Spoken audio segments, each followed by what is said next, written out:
I ain't headphones for today. Man, All y'all right, heard gentlemen, the swimmer? Just looking at the wrestler this is that what missing. episode 6. My name is Anthony Hadley Jr. I am a creative in Los Angeles. My name is Kevin Green. I am also a creative in Los Angeles. I'm Tracy Pugh. Okay. I'm an entrepreneur slash creative, looking to build, create, make the world a better place. You ain't All doing a right, dating profile up there. You just doing a little all right, dance gentlemen. with We're it. gonna make sure we have a lot more structure than we did on the last episode. So, That's like a bull. which y'all, well, first, well, on some personal notes, Tracy, how many dogs do you have, and tell us how you came about to this point before we get into All anything else. right, I got I got 3 dogs. I got I got 3 dogs. And how many dogs did you have on the last episode? I had 2, so I just got one. Okay, I okay. got one. Tell us I the got one story. more since the last episode. And how did this come about? Um, You so saw that look. That looks like he got kids. He looked up to the sky like, oh I no, got it's 3. What I'm gonna raining, do? brother. It's raining. He's Uh, like 3.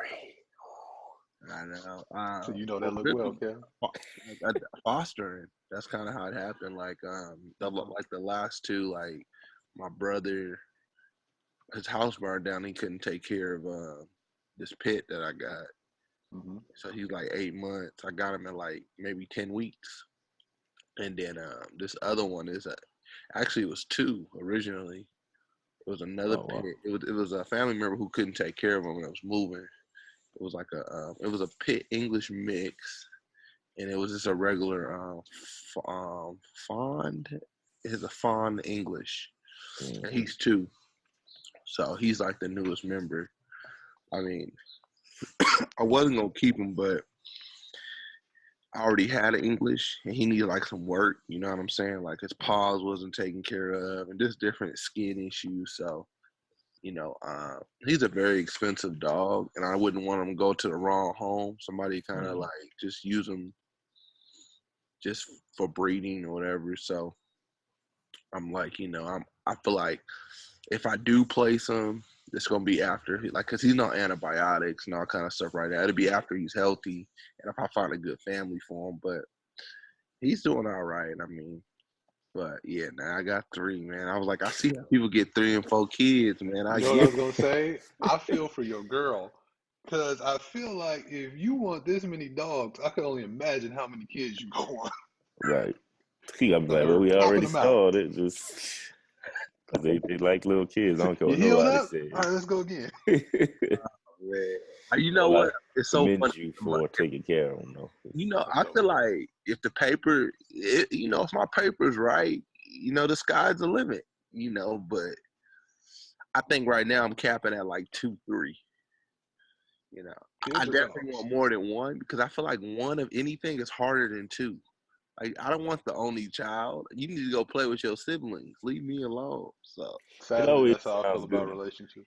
like that, but then well, actuality, okay. What about you? I mean, Kev, you got little ones, so is 2 better than 1?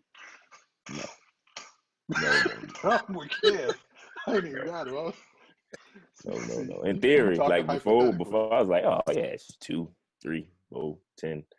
No, there's no real cap, and then you get them, but then you realize that they're very individual, very much I like mean, but yours are young though. Cause how old are your little ones? 3 and 1. Yeah, you at the most difficult time. But when they get like 6, 7, I think you be like, oh, that Hey, Yeah, once I don't again, you know. talking in theory. He talking in Right. real life. So you go that's ahead and that's put a that in decade of practice, living man. till they get to that point. That's And even then, that's they so close in age that it's like, okay, I'm pretty sure they're gonna go back and forth. I got siblings. you talking like You got five. siblings, yeah. I'll He say it's talking like about when they teenagers and they don't want to 5,000 deposit. days till they get out their adolescence. That's a lot of days with a lot of hours. yeah. And that's But we like presuming, your outlook, Tracy. right, I right. mean, okay, you Anthony, how many you think you gonna have? I'll tell you what. I grew up. Um, my parents had 4 kids, so when I was young, I thought I was like, oh, I want to have 4. When I got a little older, I was like 3. I got to LA 2. Now I'd be lucky to have 1. He been going on the countdown. Man, I'm like, I like, so I'm the only boy, so I always had this thing about wanting to keep the family name going and all that. But Mm. man, the last couple of weeks, I'm like, you know what? If it don't happen, it might not be meant to be. Hey, But I think if life was set, I mean, I still say like thinking logically, I'd say probably 2. But I mean, 2. I'm over the over under is 2. But now it's like I gotta really be set, and life has to be straight, like internally, externally, relationship, all that. And I've definitely come to the realization like if I don't have kids, I will live. But I still think I would like to have 1. But I'm cool.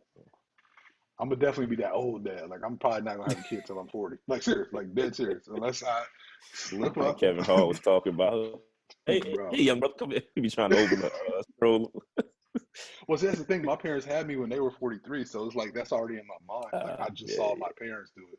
Like my yeah, sisters are like most of my friends' parents' age. My 2 older sisters. So like for me, like I really, and especially being in LA, I don't see it being a rush because a lot of people have kids at a later age just because it is yeah. takes longer and all that. But yeah, I'm cool.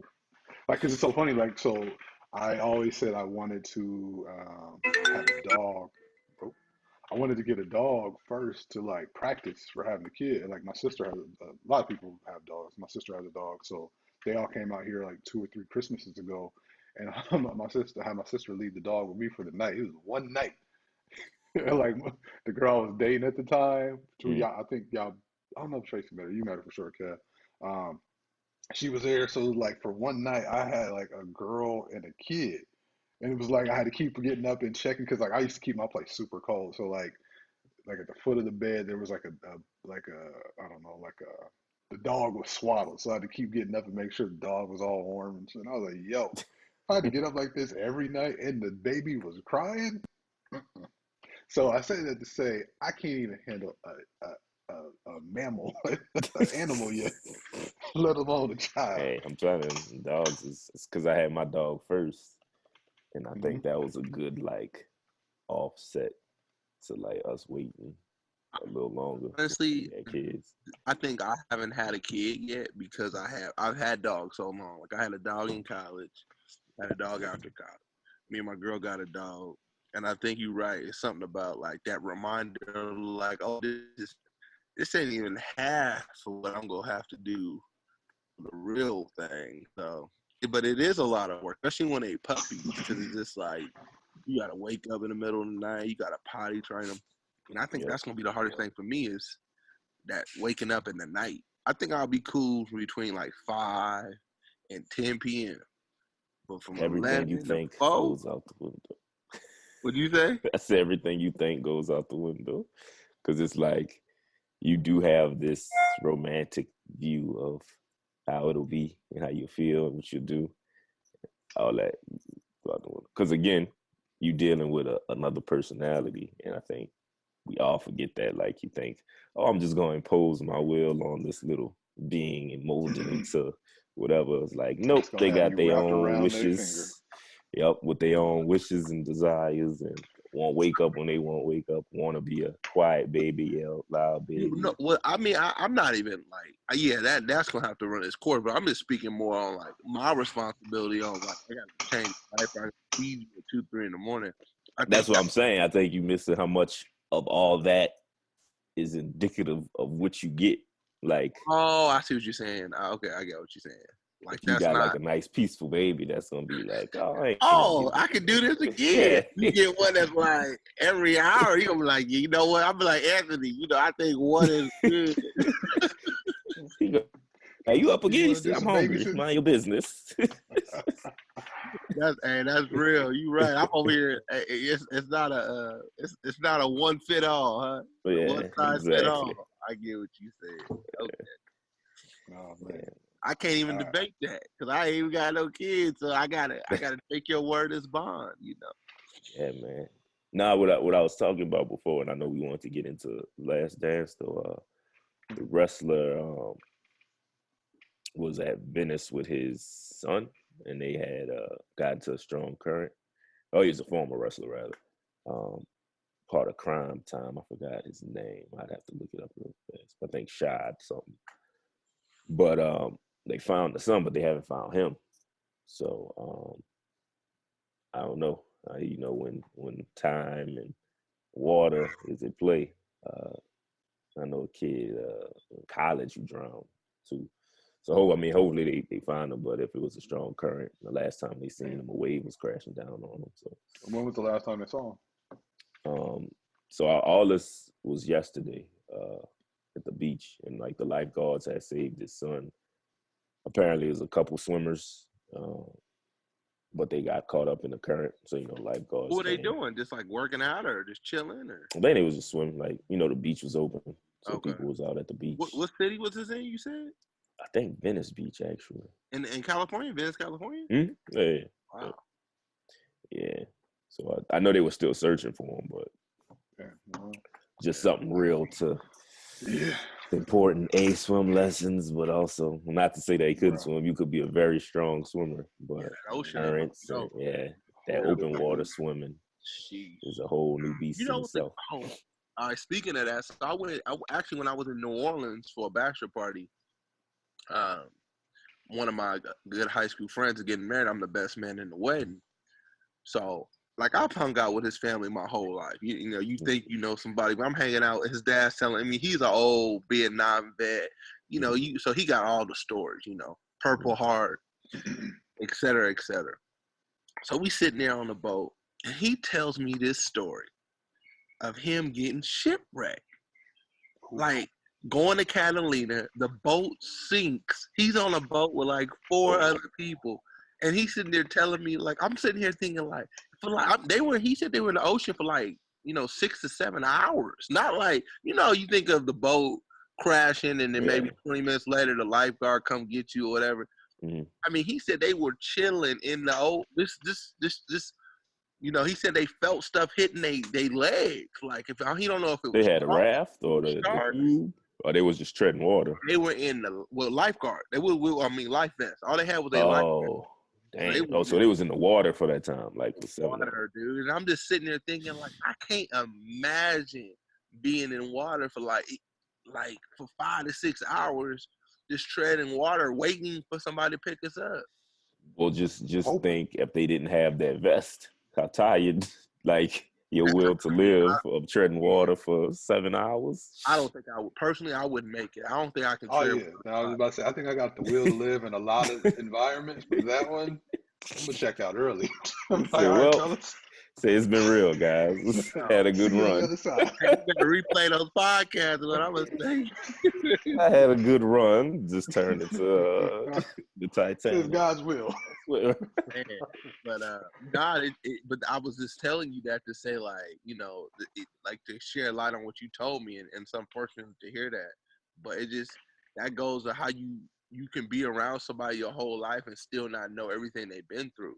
Like this was he was telling me like 5 or 6 of these stories, or he almost didn't make it, because he. So wait, did they have the wedding yet? Oh yeah. No. So okay, so that's a whole nother.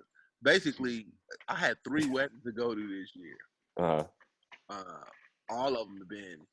Well, he's still having this, but it's like he gonna have like 20 people there. It's almost like he's eloping type deal. They gonna come do the thing, boom.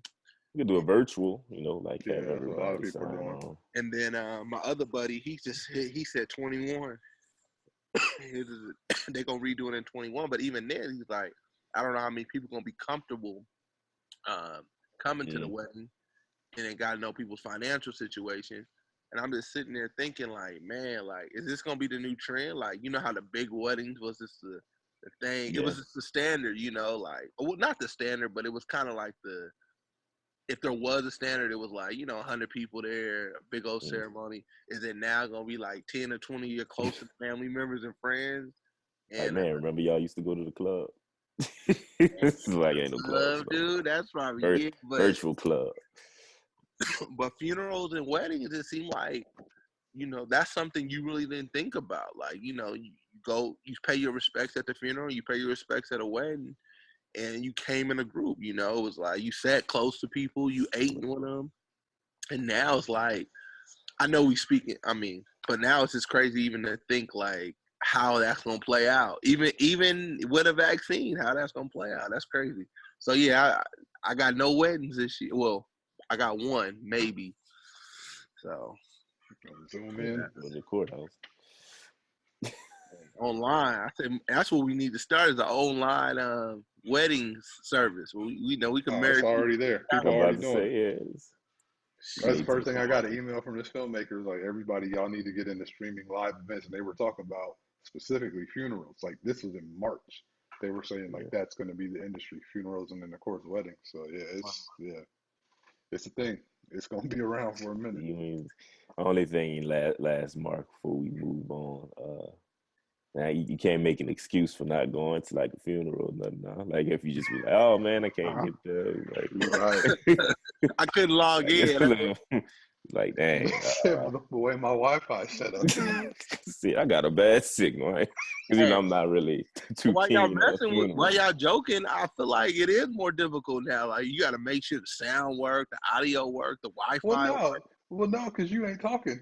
That's the Right. thing. You You just there just to look. in presence. So it's like, okay. Like, But oh yeah, before, you could be like, I don't like funerals, right? So since I'm not big on funerals, I usually try not to make my way to them unless, it's like, I'm I got close, And like now a you just got to relative. make your way to your device.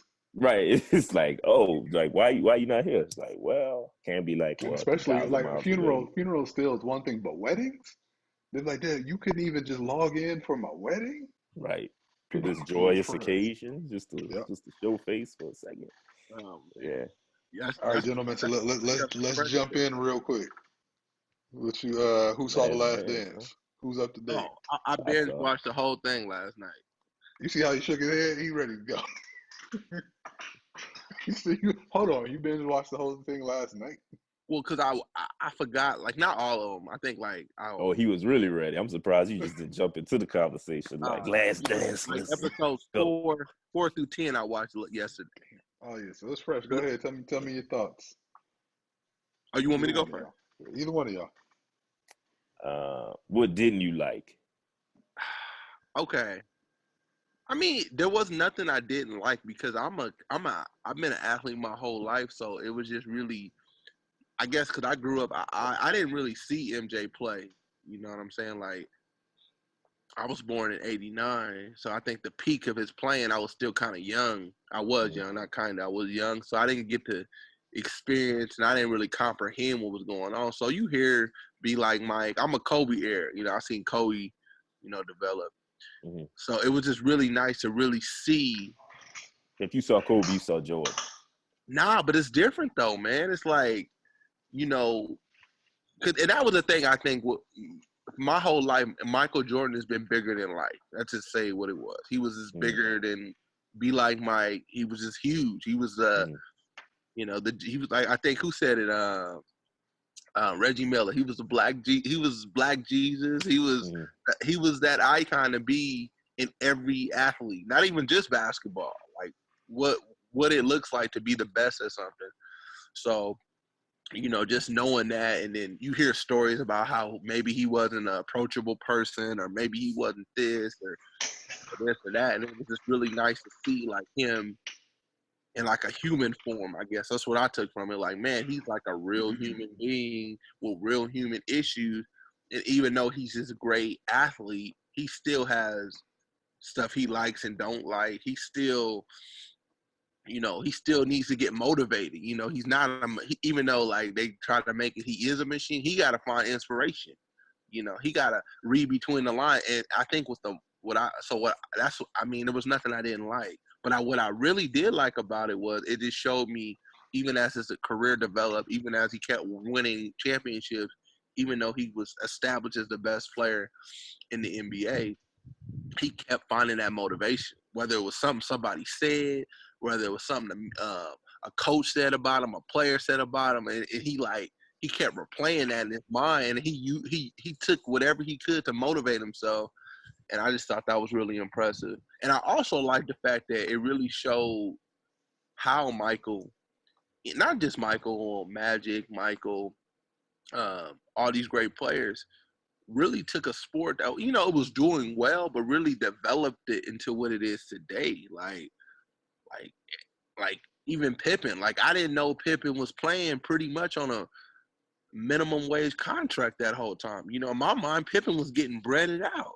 but it was just like all the sacrifices they made just for that to happen. It's like a once in a lifetime opportunity. All those, the way that kind of fell into place, with the contracts and the players we have now, that would never happen. So it was just. Well, with Pippen, I know everybody like, oh, he was making. Let's be reminded, he still was making millions of dollars, and that's not to say like he was underselling, but he was But by that's no not means a nah. regular. But that, no, but A that don't. regular When cat. you the best player in the But NBA. see, hold on, before you even go, Tracy. So Kevin's talking in respects or in relativity to the average person. You're talking in relativity to the great basketball players. So you guys are No, both right. no, Go ahead.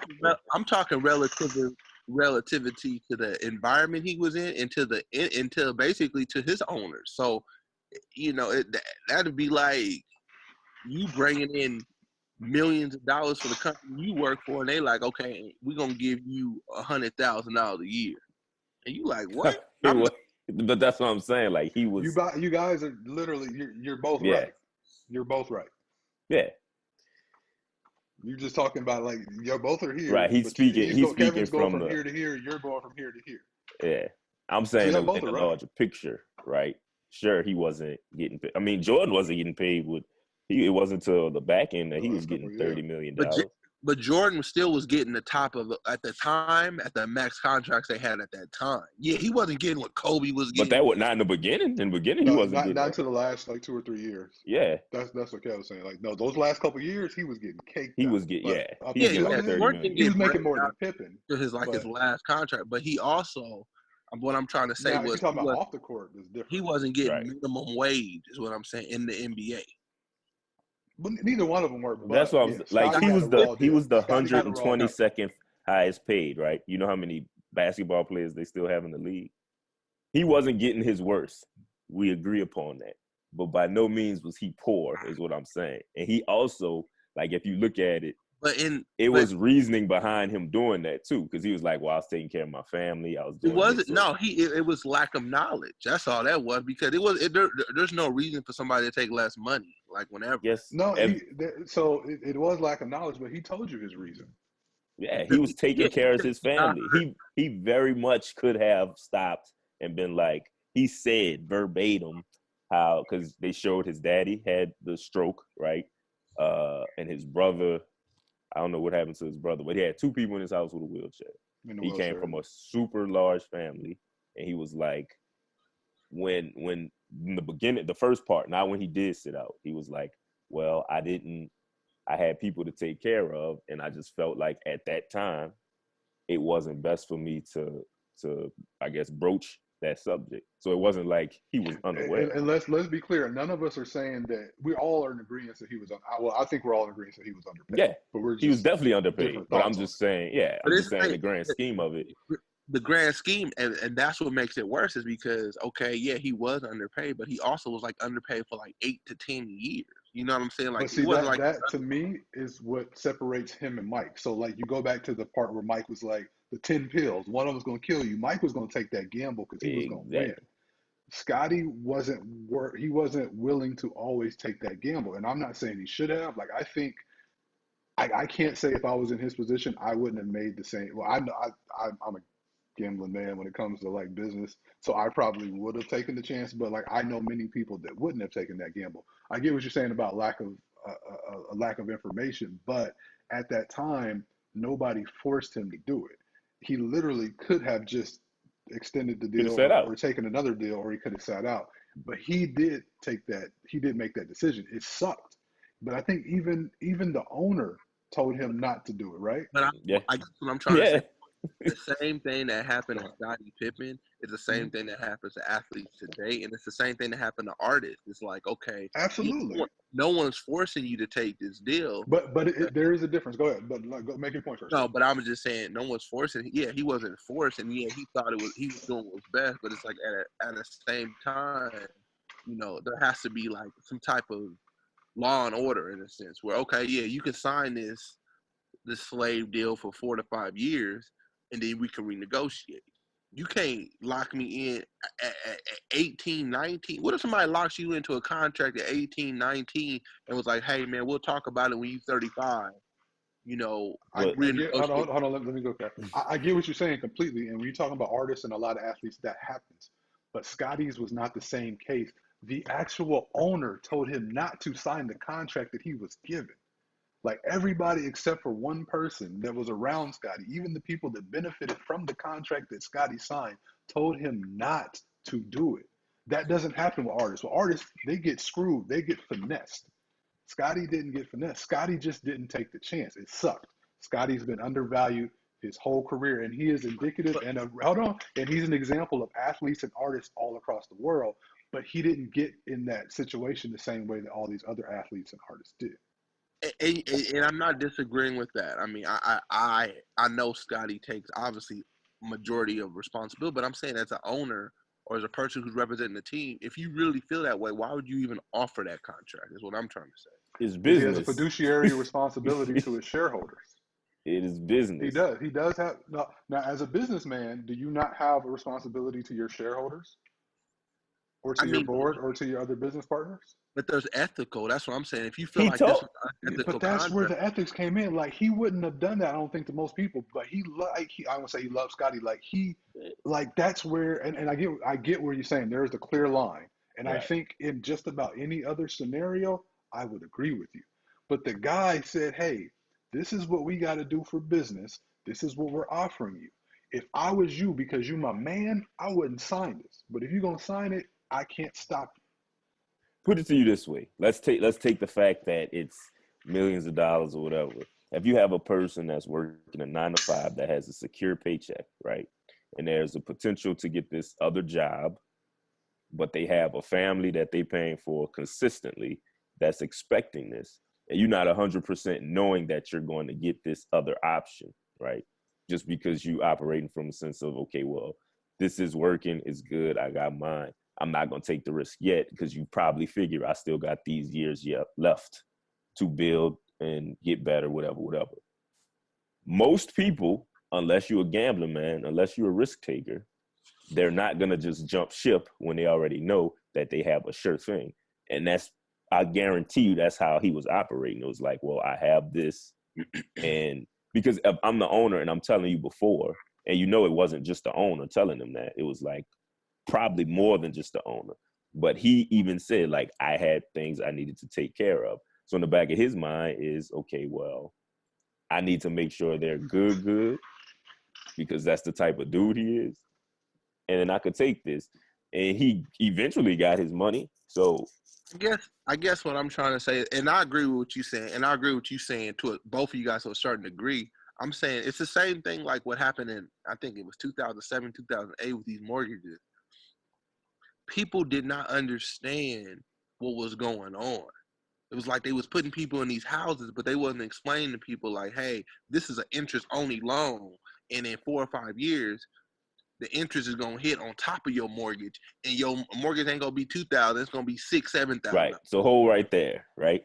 Just so, cause using your example, those people, right, in a situation, Scotty was informed. Those people weren't informed. So what They we're they saying, they was informed. The realtor said, hey, in 5 years, you're gonna need to refinance this house because the so then loan what that you we saying?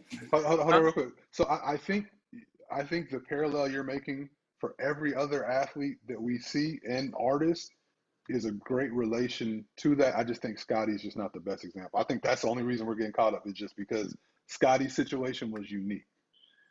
That's all. But like I think like Yeah, I that think you all of you that. Yeah, I speaking think to a we're bigger all getting caught issue, up on, but and we don't want to argue that because you're making a lot of great points. It's just the two of we us. We think talking Scotty's not specific the best Scottie example. Pippen, right? But Yeah, like when you talk about college athletes, when you talking about yeah, these artists, when you talking about a lot of business 100%. deals, and you start talking about the financial I crisis and the get, I housing get, I crisis, guess I hear what you're saying, and I guess maybe in a Twilight Zone, I can maybe understand what y'all coming from. I'm what But I'm title? surprised you can because you but the pretty. the black. capitalistic I guess what I'm thing. trying to say is the athlete has been taken advantage of for a long Yes, time. yes, So yes. I can't sit here and say that Scottie Pippen, with no matter what knowledge, even if the owner came down and was like, "Hey man, you really shouldn't sign this," even though as he handed it to me, and even though the people around me who are uneducated, At first, the owner isn't handing it to him. But go ahead, keep on. I get what you. I know. So I know his agent.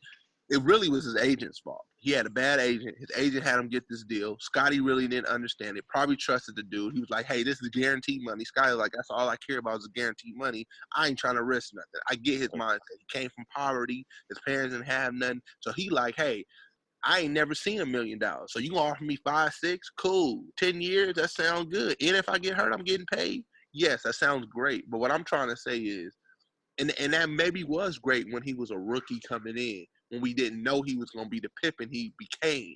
And that's saying, like, even for 5 or 6 years, that sounds good. But this man contract was like 8 to 10 years, is what I'm trying to say. And it's like, at a certain point, it's not a contract.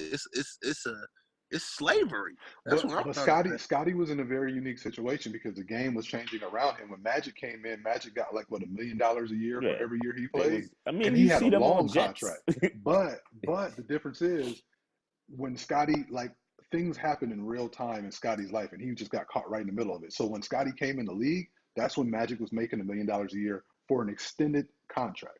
And then Michael Jordan and the Bulls took off in the middle of Scotty's contract. And as we saw, just in general, Scotty isn't as risk averse as Michael and some other people were. You can see that from his play. You can see that from how he His whole handled his demeanor. injuries. You can see that from a lot of things. And there's nothing wrong with that. But it's easy to say now because even on those last, like right then, those years that we were showed in the documentary, the last two, Mike was getting caked. He was getting paid. But Scotty was already locked into a contract for a decision, like you said, he made years prior. But when he made the contract, that was very close to the norm because that was around what Magic Johnson was doing. So at that time, Scotty could say, "Yo, I'm getting something in the same ballpark as Magic Johnson." And when he signed it, the Bulls hadn't won a championship. The difference is, right after he signed it, things took off. They went off to the races. So the game changed, but he was locked into a contract. Now, could they have done? Now you could make a definite argument that maybe they should have done something to restructure his deal. I think that would have been dope. Yeah. But did they have a responsibility to do that? Did they even have an ethical responsibility to do that? That's debatable. I think it's just a matter of opinion. I can't say that. But he just got caught in a scenario where the world changed while he was locked into something. So Scotty is somebody that a lot of people now and a lot of athletes and a lot of artists can learn from. And like I said, I think when you start talking about financial literacy, understanding a lot of things, I think there is a huge relation into athletes, professional or established professionals, early professionals, and artists, and just people that are getting into financial contracts.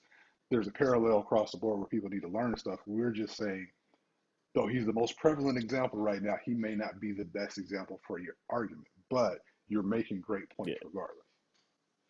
7 minutes left. So, Kevin, tell us how you felt about the documentary, because that's all we're gonna talk Uh, about this. Okay. gosh, I mean, I was just like Jordan Boomaye. For me, it was more of like Yeah, the just a study on you know human drive and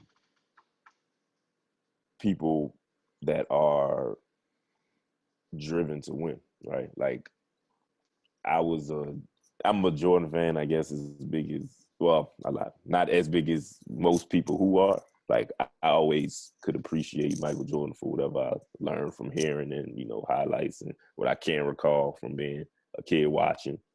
But for me, it was more so of just like this, it was like poetry to see like this cat be so driven by this thing, right? That the reason you know who Jordan is all because of that drive he had on basketball court. Everything came from that. Like regardless of side the shoes, everything was drawn from him, like being so dedicated to his craft and dedicated to not only that craft but being the best at that craft, that it pulled everything in. And I kind of compare that to like when you people watching, if you see somebody like doing work and they're really interested in what they're doing, how that pulls you in. And so you see like all these millions of fans, you see all these people that to this day are obsessed with MJ, and it's like it was a ball in the court, you know what I'm saying? And he just took that and just built on it and built on it. And it was just, it's such a simple formula that I think everybody can use in their own life, regardless of what they're doing, whether you're an athlete or not, but having that mentality and that drive and putting it towards something like that. And that's not to say, you know, how some people be like, he's an asshole, he's not, but I think he had a goal, and part of that goal was getting there. And you're going to have some collateral damage in doing that. But if you're going to be the best, if you're going to be the greatest, your focus, I think, and your desire being there, I mean, I think he set a blueprint of how you could do it in any field, obviously. And so I think for me, that was like poetic in the sense of just watching all that transpire, because he was and is a person, right? He's not who everybody thinks he's. To his family, he's somebody different that people don't know. To, you know, the people that work around him and deal with him, he's somebody that they don't know. But the MJ that everybody's put up on this pedestal and this idea is all like founded upon like his discipline, his work ethic, and just pure will to not suck. You know what I'm saying? So for that was just like, I think, motivational, inspirational. Yeah. I think for me, I took it two different ways, and I think I do that. I always try to watch people who are successful. First and foremost, like I was introduced to basketball watching Michael Jordan, like growing up in Omaha. I always tell people like we were close enough to Chicago that we had the WGN network before they knew what they had. So every time the Bulls had a home game in Chicago, we had a home game. So that's how I was introduced to it. So for me, like Jordan, end all be all. There's nothing that I think I'm going to see in my lifetime that it's highly unlikely there's anything I'm going to see in my lifetime that's going to surpass him. I used to always kind of like make jokes, especially as soon as I heard the Chameleonaire story. Like I always like I kind of like the fact that Jordan was an asshole, but I think it affected me in two ways. It was like it's a perfect time for a trip down memory lane to see how one of your heroes ascended in their story and their journey, especially for people that are trying to like achieve and establish things. But I think I always try to watch in people's stories. I always try to see there's an element that's always an undertone, and it's the cost. And it's always like the cost of being who you are. And it's always that thing, like they say, is lonely at the top. And I think you see that in everybody. But I think Jordan might be one of the best examples, and not like in a literal sense, because everybody in the world wants to be around Michael Jordan. But like how many people he can actually let in, how many people like he probably innately pushes away, like within his inner circle. And that's coming just from, some other conversations that I've had.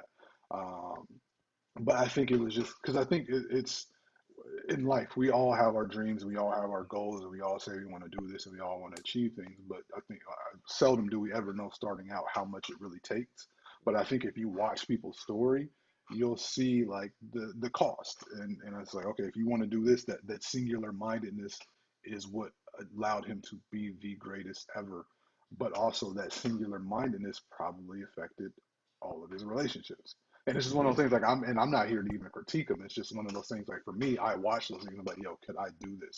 Could I do that? If I was to address and implement this mindset, what would it take away from other people? Because I already feel like I'm probably as much as I have I have the creative ABD. Like I think I am very single minded when it comes to my goals. Like but see the thing is with that is I think all that is 1 like minute the warning. additive. Well, all that comes, it is at a cost, but like when you're in the drive to do it, I don't think the reason you get to that great point is because you're you know what I'm saying? Like that's all distraction. And then it comes into play. And that's when I was saying about like who we think we know him as, but who he really is gonna be like that small circle. Yeah.